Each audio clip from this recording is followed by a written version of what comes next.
Alright, Mike. Wolverine. Everybody thinks they know him. Claws, rage, the loner thing. But beneath it all, there's a whole other legend hiding in plain sight.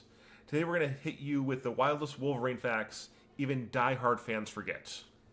So Logan isn't just a superhero, he's a living time capsule. He's fought in almost every major conflict of the last 2 centuries, from the Napoleonic Wars to World War II. Claremont leaned into that, a soldier without end, carrying the scars of history wherever he goes. And speaking of scars, Sabretooth. For years he kept telling Logan he was his father. That was later proven not to be true, but it was mostly head game warfare. That's the thing.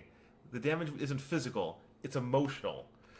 Sabretooth doesn't just cut you, he gets inside your head and twists. Everyone remembers Weapon X for the adamantium being bonded to Wolverine's skeleton, but the real horror was mental. Logan's fractured memory wasn't an accident, it was engineered. They built a weapon by erasing the man, and that memory loss became his real curse. Also, without Wolverine, Lockheed would still be a virgin. You can't just say that like it's canon, Pete. Prove me wrong, Mike. I'd rather not. Let's move along. Logan's time in Japan isn't just a cool side story. Claremont made it his spiritual grounding. The Ronin arc, where he learns honor, restraint, redemption. Mariko wasn't just romance. She was his mirror.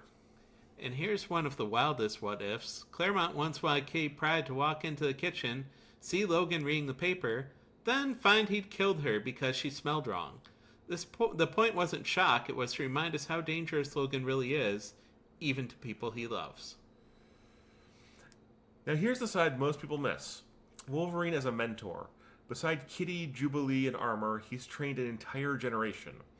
At the Jean Grey School for Higher Education, he's the gruff father figure every mutant somehow needs.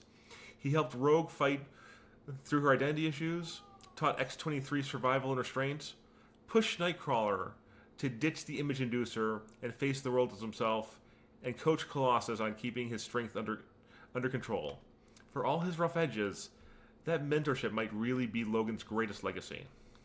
Larry Hama gave us Albert, a cyborg duplicate of Wolverine, a mirror showing what Logan would be without humanity.